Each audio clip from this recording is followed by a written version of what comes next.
राष्ट्रीय अपंग असोसिएशन अमरावतीचे अध्यक्ष यांच्या पत्नी ज्योती देवीदास काळे यांनी एका 100% अपंग महिलेला त्यांच्या अपंग व्यंगावर केल्याबद्दल यांच्यावर अपंग हक्क अधिनियम 2016 नुसार कलम 92 चे गुन्हे दाखल करा.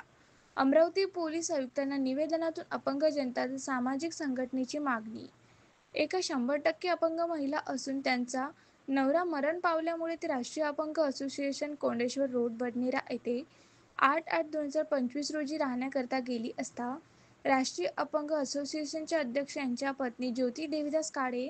हे 9 ऑगस्ट रोजी तिथे येऊन त्यांनी तिला अपंग व्यंग्यावर शिवीगाळ केली व ही जागा लांगद्यासाठी नाही, ही जागा मी लवकरच विकणार आहे, त्यामुळे तू तिथून निघून जा असे अपंगांच्या अपमानास्पद शब्दात तिला बोलून तेथून निघून गेली आणि 10 ऑगस्ट रोजी तिने त्या अपंग महिलेला त्या शब्दात धमकी देऊन निघून गेली. राष्ट्रीय अपंग असोसिएशनचे अध्यक्ष यांच्या पत्नी ज्योती देवीदास काळे यांची तक्रार दिल्यास 10 ऑगस्ट रोजी बडनेरा पोलीस स्टेशन गेली असता तेथील पोलीस अधिकाऱ्यांनी राष्ट्रीय अपंग असोसिएशनचे अध्यक्ष यांच्या पत्नी ज्योती देवीदास काळे यांच्यावर अपंग हक्क अधिनियम 2016 नुसार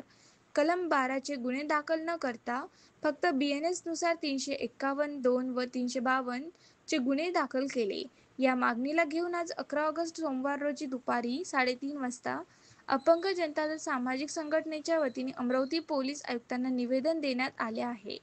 या निवेदनातून मागणी करण्यात आली आहे की अपंग व्यंगावर शिवीगाळ करणारी व अपंगांची अवहेलना करणारी ज्योती देवीदास काळे हिच्यावर अपंग हक्क अधिनियम 2016 नुसार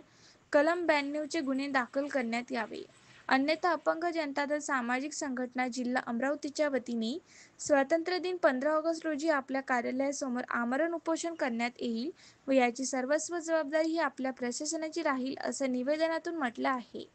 असोसिएशन अमरावतीचे अध्यक्ष यांच्या पत्नी ज्योती देवीदास काळे यांनी एका 100% अपंग महिलेला त्यांच्या अपंग व्यंगावर केल्याबद्दल यांच्यावर अपंग हक्क अधिनियम 2016 नुसार कलम 92 चे गुन्हे दाखल करण्याबाबत आज आम्ही माननीय आयुक्त साहेब यांना निवेदन दिले.